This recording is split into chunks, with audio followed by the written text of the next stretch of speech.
Bağışıklık sistemimizi yükseltmek için, güçlendirmek için solunum yolları, akciğeri, bronşitleri, bronş yollarını temizlemek için, öksürükten kurtulmak için şurubumuz hazırdır. Herkese merhabalar değerli takipçilerim, arkadaşlarım, kanalımın yeni misafirleri. Benim kanalıma hoş geldiniz, sefalar getirdiniz. Bugün o kadar güzel bir enerjik haldeyim ki yani anlatamam. Sizlere buradan bütün güzel enerjimi, sevgimi gönderiyorum. Bugün sizlere muhteşem bir tarif paylaşacağım arkadaşlar. Şimdi bu tarifi izleyelim. Ondan sonra konuşalım tekrar. Tabii ki de ana malzeme olarak defne yaprağı kullanacağız. Defne yaprağını destan etmekten hiç usanmam. Şimdi alıyoruz 1, 2, 3, 4, 5, 6. 6 adet defne yaprağı aldım. Kurumuş defne yaprağı. Tazesi varsa tazesini de kullanabilirsiniz. Hiç fark etmez. Şimdi bunu böyle ufak ufak hale getiriyoruz.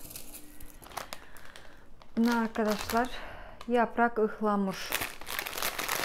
Ihlamur çayından şöyle göz kararıyla yaklaşık bir yemek kaşığı kadar olacak şekilde alıyoruz.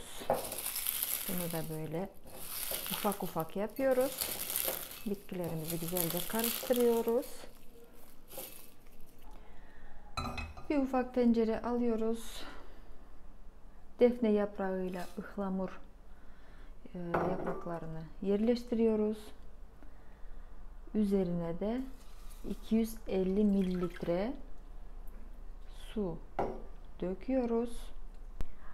Kapağını da kapatıyoruz ve ateşi açıyoruz. Tabi ateş su kaynayana kadar yüksek ateş olabilir. Bu kaynamaya başlayınca ateşi kısıyoruz ve çok kısık ateşte 5-6 dakika kaynatmamız yeterlidir. Bakın bu şekilde kaynamaya başladı ve ben tabii ki de ateşini çok kısık ateşe alıyorum ve çok kısık ateşte yine kapağını örterek 5-6 dakika kaynatıyorum. Benim en sevdiğim ve en çok kullandığım bitki zencefil. Ben her zaman taze zencefil kullanmaya tercih ederim. Kuru zencefil, kurutulmuş ve toz haline getirilmiş zencefil de kullanabilirsiniz. Şimdi bunun zencefilden ben yaklaşık 40-50 gram alıyorum. Kabuğunu soyuyoruz, temizliyoruz. Ve zencefilimizi ufak ufak doğruyoruz.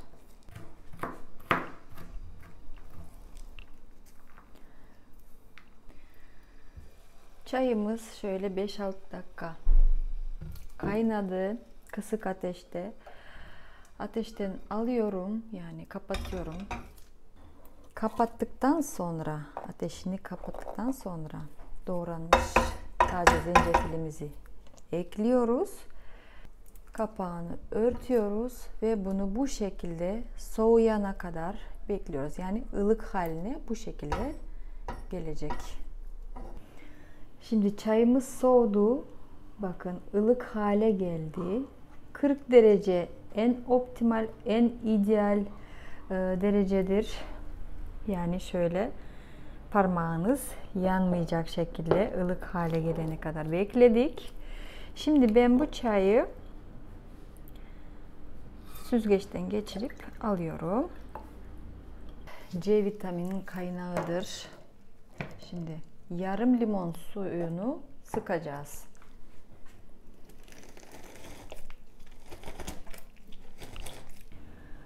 Yarım limon suyumuzu da ekliyoruz.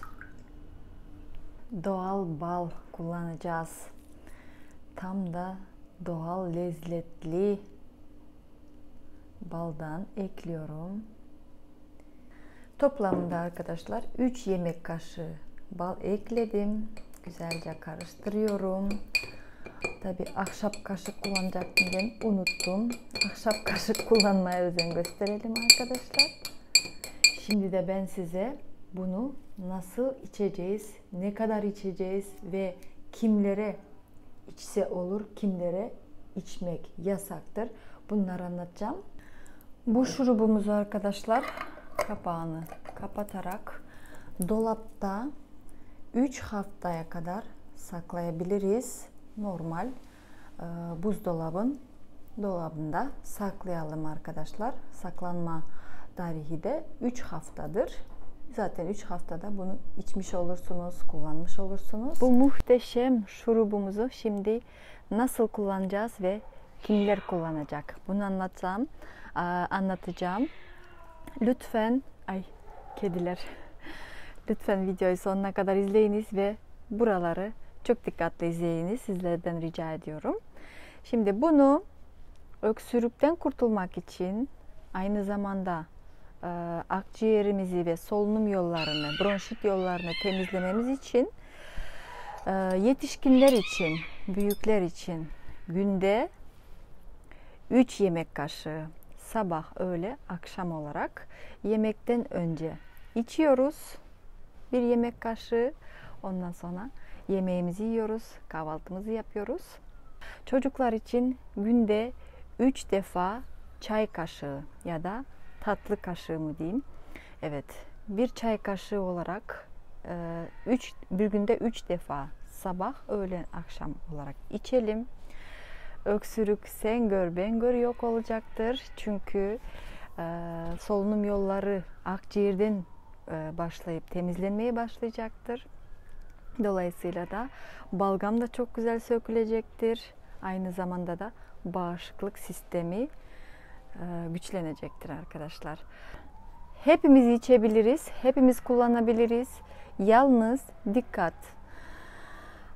Hamile kadınlar, hamile hanımefendiler, siz bunu kullanmayınız. Çünkü defne yaprağı vardır ve defne yaprağını sadece yemeklerde çok nadiren ekleyerek kullanabilirsiniz.